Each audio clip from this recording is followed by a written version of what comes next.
Class 12 Hindi 100 marks और 50 marks in दोनों का जो दूसरा चैप्टर है वो है उसने कहा था। ये दूसरा चैप्टर, इससे पहला जो चैप्टर है बातचीत, इस पर वीडियो बन चुकी है, आप जाकर चैनल के अंदर जाकर जो देख सकते हैं आसानी से। और इसमें जो हम ऑब्जेक्टिव से रिलेटेड क्वेश्चंस का जो है थ्योरी देखेंगे। ये थ्योरी अगर आपको याद रहता है तो इससे जो ऑब्जेक्टिव क्वेश्चंस बाहर नहीं आएंगे।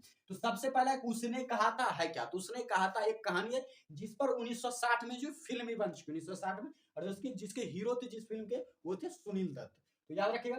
और इनके जो उसने कहा था कि लेखक है चंद्रधर शर्मा गुलेरी, और इनका जो जन्म स्थान है 7 जुलाई 1883 ईस्वी, मृत्यु 11 सितंबर 1922। इन्हें गुलेरी जो इनका नाम जो है पड़ा था, गुलेरी इनको इसलिए कहा जाता है क्योंकि ये गुलेर गांव के रहने वाले थे। इनका जो मूल निवास स्थान था वो था गुलेर। गुलेर कहाँ है, तो वह है हिमाचल प्रदेश में, हिमाचल प्रदेश के जो कांगड़ा जिले में।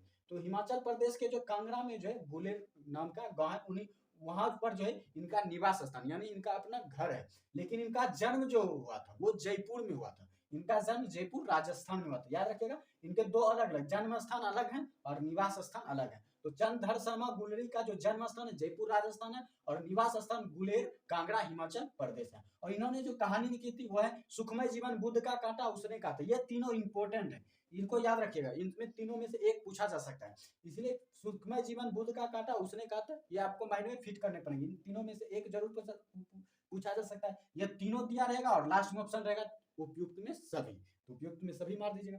तो पत्रिका का भी इन्होंने संपादन किया था, तो दो पत्रिका का इन्होंने संपादन किया था। पहला पत्रिका है वो है समालोचक, और दूसरा है काशी नगरी प्रचारणी पत्रिका। और इन्होंने निबंध लिखे थे, तो कुल 6 निबंध लिखे थे। कछुआ धर्म, डिंगल, संस्कृत की टिप्पणी, मारेसी मोही कुठा और पुरानी हिंदी, देवानाम प्रिय। ये 6 जो इनके हैं वो जो है निबंध है। और जो उसने कहा था में जो सबसे इंपॉर्टेंट पॉइंट है, उसने कहा था में कैसी कहानी, ये कहानी कैसी है, तो प्रेम के बलिदान की कहानी है। उसने कहा था जो ये प्रेम की कहानी है, या प्रेम के बलिदान की कहानी है, प्रेम के बलिदान की कहानी, याद रखिएगा। उसने कहा था प्रेम के बलिदान की कहानी है। और इसमें एक वाक्य है जो कि सबसे इंपॉर्टेंट है, जो कि ऑब्जेक्टिव में पूछे जाते हैं। सबसे इंपॉर्टेंट वाक्य कि मृत्यु के समय जो है प्रत्येक व्यक्ति की जो स्मृति है बहुत साफ हो जाती है।